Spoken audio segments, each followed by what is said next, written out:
Assalamualaikum warahmatullahi wabarakatuh. Saya Yudi Pramuko, tukang donat dari para YouTuber tertua di semesta. Akhirnya Sang Raja Wali itu bicara juga dalam ILC malam ini, dan selesai jam 10.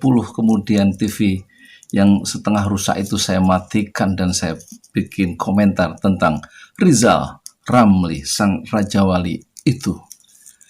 Ya, Raja Wali itu bicara dengan cara yang sangat sophisticated ya. Dia memperlihatkan demonstrasi intelektual yang hampir sempurna. Dia memperlihatkan kedikjayaan sebagai seorang intelektual yang berani, jujur, dan merdeka melihat keadaan negerinya yang mulai, dan dia sudah melihat sejak lama, dikelola secara salah. Bukan karena corona, 5 tahun berturut-turut pertumbuhan ekonomi itu 5%, tidak pernah naik jadi 7%. Oleh karena itu dia menyebut langsung nama seorang Jokowi bahwa Jokowi gagal mengundang investasi selama 6 tahun, tidak ada hasilnya. Kenapa? Karena Rizal Ramli, kata Rizal Ramli, karena ekonominya nggak tumbuh. Kalau harusnya logikanya dibalik, jadikan 7% dulu baru investasi akan masuk. Karena Indonesia menjadi negeri yang menarik untuk investasi, dan itu yang dilakukan oleh Vietnam, Meksiko, dan India. Dan kalau logikanya nggak dibetulkan, nggak dibalik dulu, ditumbuhkan dulu ekonomi, tetapi seperti sekarang dipanggil terus investor masuk, tapi ekonominya mandek, 5% tidak akan datang ekonomi itu. Dan dia mengkritik secara telak di layar kaca yang ditonton oleh jutaan itu. Dia menyebut nama seorang Jokowi, presiden kita bersama, yang telah gagal mengundang investasi. Yang pertama. Yang kedua, dia juga mengkritik ada seorang yang suka ini memperlihatkan dia bisa ketemu orang-orang penting, relasi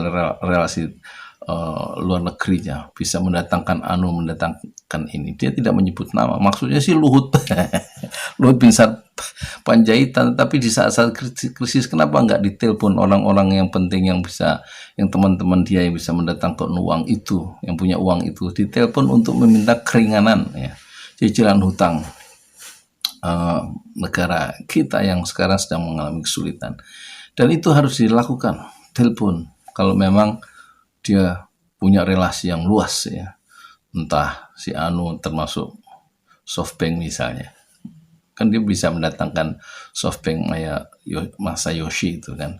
Dan kemudian dia lagi-lagi memukul dengan telak dan beruntun, yaitu Menteri Keuangan kita, yaitu dia menyebutnya Menteri Keuangan terbalik, Sri Mulyani ya.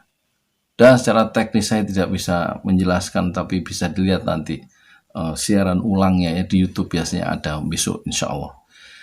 Dan saya hanya ingin mengomentari penjelasan Rizal Ramli, luar biasa ya.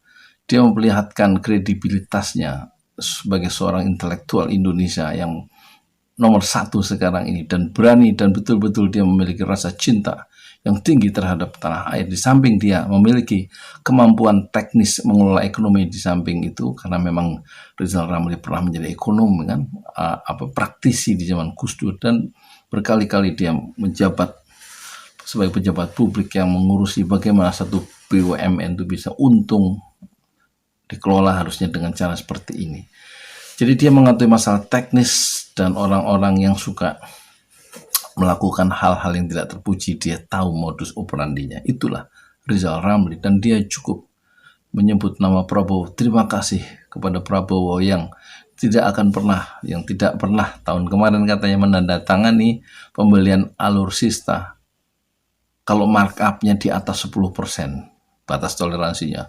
Kadang sampai berlipat-lipat, lebih dari ratusan persen katanya, kata Rizal Ramli, kalau soal belanja alat persenjataan untuk angkatan tentara nasional kita. Jadi saya secara pribadi, secara subjektif mendengar penjelasan Rizal Ramli malam ini jam 10 malam baru saya tutup itu penjelasan Rizal Ramli, dan saya buka kamera saya.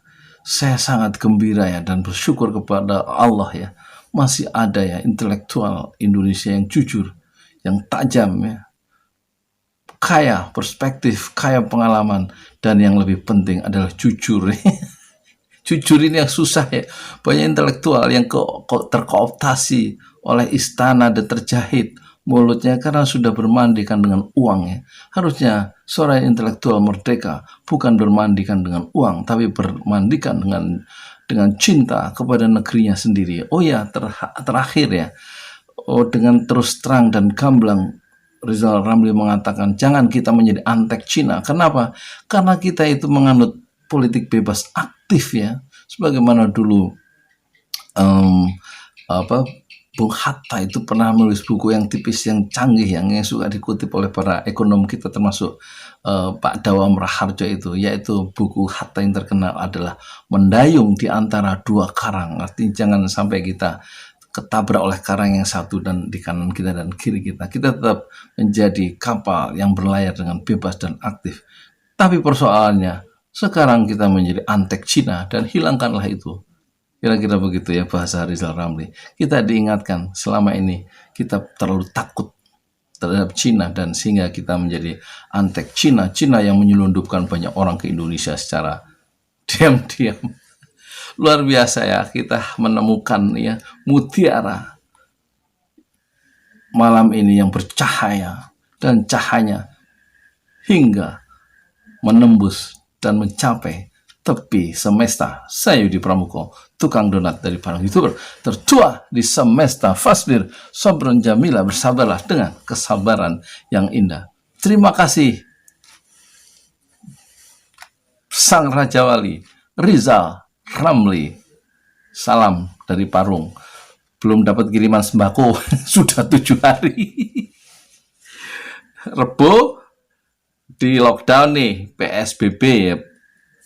PSBB, pelajaran sejarah perjuangan bangsa ya, pendidikan sejarah perjuangan, pembatasan sosial ya kan, berskala besar.